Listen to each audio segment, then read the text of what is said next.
Ed Sayer, newly joined trustee, could, I promise you, and he would promise you, could keep you on the edge of your seats for a whole hour talking about his passion, but he's promised to speak for no more than 10 minutes. The stage is yours. Okay, hello everybody. That's me. We're going to talk a bit about social media and how to make content. So why am I here? That's me. And why do we all need to be like Madonna? So my background is I'm a former head of original commissioning at Discovery International. Prior to that, I was vice president at National Geographic, and I spent 20 years as a exec and producer director at ITV and the BBC.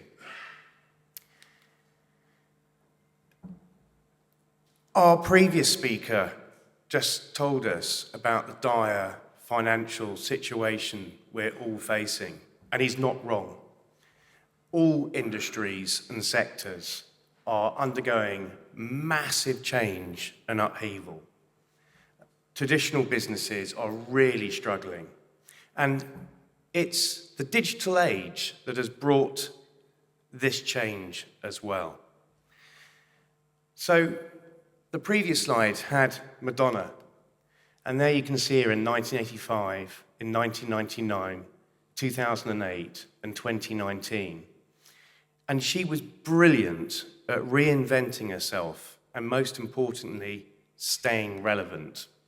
And relevance is something that has been a line that has run through this conference. Staying relevant, though, isn't easy. And traditional television has really struggled. And this has been demonstrated by all the advertisers deserting their platforms and falling viewing figures. But this is all good news for you. And I'll tell you why.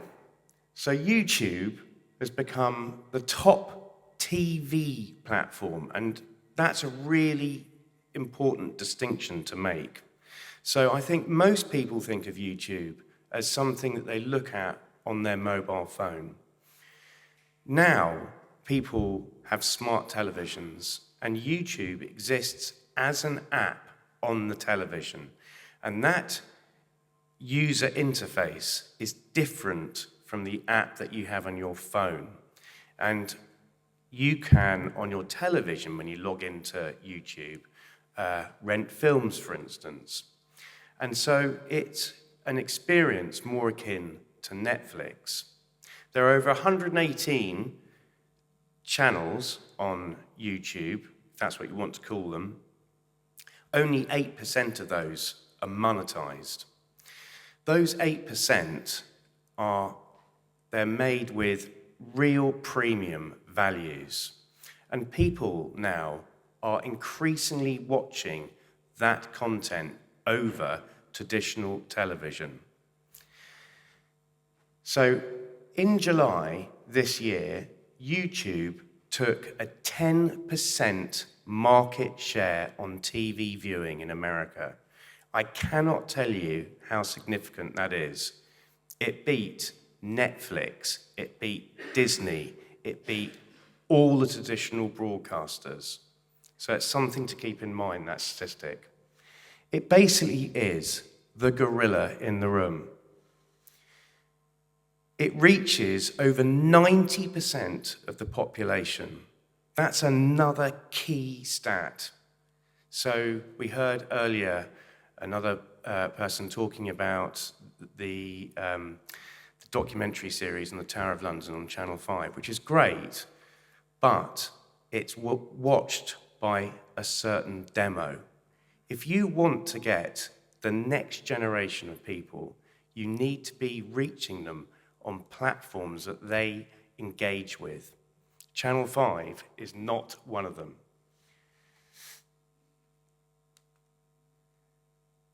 So, why does content matter? So digital content helps museums engage with their audience. So in 2022, Visit Britain did a survey. 45% of UK museum visitors said they were influenced to attend a museum after seeing online content. Again, as our previous speaker just said, engaging in content for social media is vital for everybody. Historic England also found that there was a 12% increase in footfall because of social media. So, what kind of content should you be making? And I think, again, people get a little confused because there's a lot of content out there. So, from my experience, the number one thing that all your content should be is authentic. And what I mean by that, it doesn't have to feel overproduced, overpolished. It does not need to look like it's made by a professional company. And that's why there is an enormous opportunity for all of you that do not necessarily have content teams. The content I suggest that you make is something called shorts. And these are, and forgive me if I am teaching some of you to suck eggs, maybe I'm not with others. Shorts are content that's filmed in a vertical format, so do not hold your phone horizontally. They are 60 seconds or less. The great thing about shorts is they can sit on a variety of social platforms. You can upload them onto YouTube, Facebook, Insta, TikTok. And all you need is a smartphone. But there's one other thing you need, and that is a microphone. So many people make their content without a microphone, and it sounds terrible. So just think about this. No matter how good your content looks, if it sounds terrible, would you watch it? The answer is no. Sound, weirdly, is more important than the visuals. You can get a small DJI Mic 2, which costs, I think, £89, which Bluetooths up to your phone, and as a host, you can clip it onto your jacket, and then your sound is sorted. I've got an example of a short that I'm about to show you, and it's with a person I work with called Bruce Crompton. I make social content that helps publicise military museums and veterans charities. It's called Amazing War Stories. And this short that I made, we only uploaded it 3 days ago, and it was edited by my 14-year-old son. And so I wanted to tell you that, to show you how easy it is. Is this possibly the best designed helmet ever? Now, this thing is the American M1 steel helmet, and it was revolutionary. Now, it was revolutionary in a number of reasons, because not only was it a helmet, but also you could take the lining out, like that. You could put that on, so rather than march around the parade square with a helmet on, you had this lightweight inner helmet. But it was this, because you could use this for all kinds of applications, not just being a steel helmet. You could use it to eat out of, you could use it to shave out of. You could also, if you were in a house and you didn't have a latrine, use it for other reasons. We won't go into that. But this thing was just fantastic. They made nearly 200 million of these during the Second World War, and I'm lucky enough to have one. So it's really simple. You're standing there with literally your iPhone, a microphone, and then you get some cutaways and some graphics to put over it. You all have an amazing resource of artifacts that you're in charge of. And each of those artifacts have got great stories to tell. So utilize the stuff that you've had to make engaging content. Use your staff and your curators and make them heroes. Don't feel that young people want to watch young people. That's literally not the case. They don't mind watching Bruce, who is 66. It's about the content and whether it's fun. So here are some statistics about that one piece, which was uploaded 3 days ago. And there are two really, really important bits of information on that. It was downloaded 7,000 times, so when the earlier gentleman said that they had a piece of content that had millions of views, I dare say that that content was uploaded probably over a year ago. So what happens is your views accumulate. The more it accumulates, the more it gets shared. And so you kind of get an exponential hockey curve. But going back to the earlier statistic, if 45% of people who view your content are then inclined to come and visit, so you can see we've got 7,000 viewers in 3 days. So that's 3,000 potential people that could be inclined to come and visit. Most importantly, you can see the arrow on the right, that 96% of people who viewed that content were not already engaged in our brand, Amazing War Stories. They were completely new to it. The second really important point to make is look at the age gap. So 25 to 34 years old was the key number age group.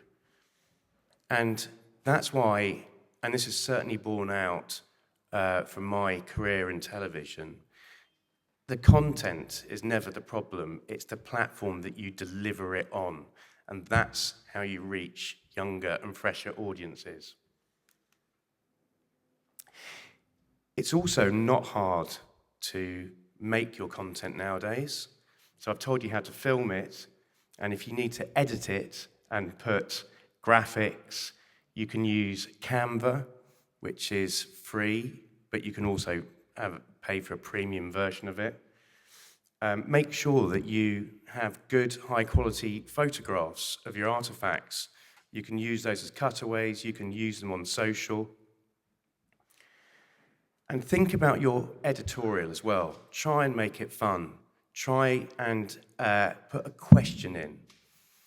Did you know is always a really good starting point for content because it keeps people engaged and people want to try and find out the answer. Encourage people to come and take photos and use social media whilst they're in your museum. Again, if you've made your volunteers or your curators the stars of your content, when people come into the museum and they meet them, it's fun. Make sure that you get people to create their own photographs and videos, and so therefore they're making content for you. Content opens doors. It allows people, if you have organisations that want to be aligned with your charity, they want to be able to visibly show that they're there, to get their logos out, to get their brands aligned with yours. Video content is really, really important. You can also collaborate with, if you have local film schools or A-level students that are learning to make films or media, get them in, let them use your space, get your artifacts out for them. And also, just think about your space as a whole. I love museums, I'm very passionate about them, but they're also, as well as spaces to remember and enjoy, they could be spaces for other groups to use perhaps at the weekends or in the evenings, maybe wargaming people. You know, it doesn't take too much effort to think about how your spaces might be able to be utilised to your superfans, as we call them. So, to end up, is when you're making content, and if you're going to go and try and make shorts, is don't expect instant success. It takes time, and it takes consistency, and you just need to start that journey and keep going. Make sure that your expectations are realistic. You're not going to produce a Hollywood-looking piece of content, but my point is, it shouldn't be a Hollywood bit of content, because if it is, then it's not authentic. People like rough and ready and believable content that shows that you're passionate, and that's what will engage them. And finally, I'm super proud to be part of AMOT, and I'm here to offer any advice or any help. And if any of you have any questions, please do make sure that you get in contact with either Hannah or Clinda, and they'll give you my details. I'll be happy to speak to any of you. Thank you very much.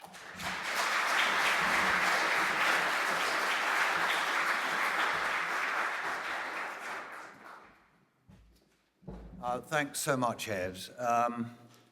Yes, you refer to that don't go for the over-professional. I still have that image of the Watergate entrance at the Tower of London in my mind. It was powerful because it was just so, as you say, authentic.